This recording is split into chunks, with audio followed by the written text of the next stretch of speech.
Srimatre Namaha. Hello students, welcome to Ajitaha IAS Academy. In this video, we are going to continue our discussion regarding the economic current affairs. So let us focus on the stable coin. You might be aware about Bitcoin and the other cryptocurrencies which are in the news. However, they are all independent coins, that is independent cryptocurrencies which are not pegged to or which are not being backed by any government currency. However, if a cryptocurrency is pegged to existing backed cryptocurrency, then it is called as a stable coin. Stable means whenever the prices of a currency fluctuates, the value of this cryptocurrency, that is a digital coin, changes. That is why it is stable.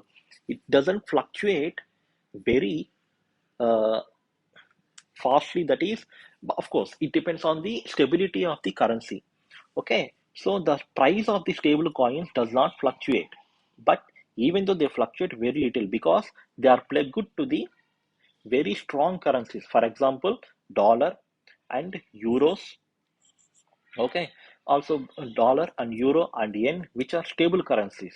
The first stable coin is tether, which was created in 2014. And because why I'm telling even the names also is, UPSC might ask in the match the following. Usually it didn't ask. However, there are no guarantee that, because they have also asked about the Padma Awards. They have asked about the sports recently in the prelims examination, which is totally is big surprise for the students. So at least we will try to learn the concepts which are in the news, which are easy to learn also. They don't take much coins. Okay, there are certain other examples: USD coin, Gemini, Paxos. True, there are thousands of cryptocurrencies. We cannot know everything. At least we will focus on those things which are at least in the news. At least 10 examples for a stable coin, 10 examples for a mm, other cryptocurrencies which are not pegged to. Okay, so stable coin is a cryptocurrency that is pegged to a government backed currency, because as this value does not fluctuate very frequently, and even the fluctuation is very little, it is called as a stable coin. Easy to remember. Okay, now let us focus on the another concept: central bank digital currency. Same, it is also a cryptocurrency. However, it is issued by a central bank of a country. So, a stable coin might be issued by a private agency. Usually, it is issued by a private agency. It is simply a software designed by a software company, but they peg it to some kind of a digital currency. So they are like stocks owned by anyone. However, a central bank digital currency is a currency that is issued by the central bank of that country, and it is big, and it is developed in according with the law of the country.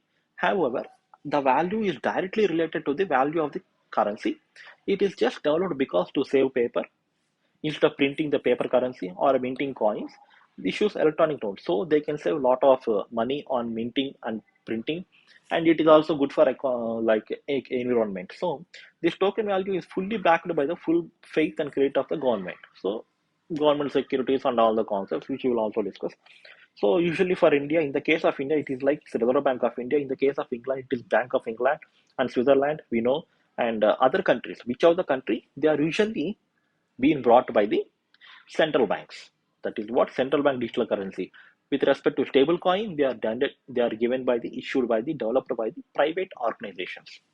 But they are pegged to the government currency. Here it is not just about pegging, they are the currency itself. Okay.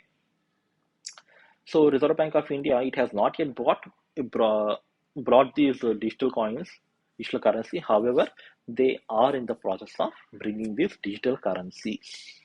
Okay, we will discuss about other concepts in another video. Thank you so much. If you have any questions or if you have any feedback to share, please feel free to share so that we will improve our teaching methodologies. If you have anything and any other questions or concepts which we expect us to teach, so that uh, it will be beneficial for everyone. And please like and share and subscribe. Thank you so much.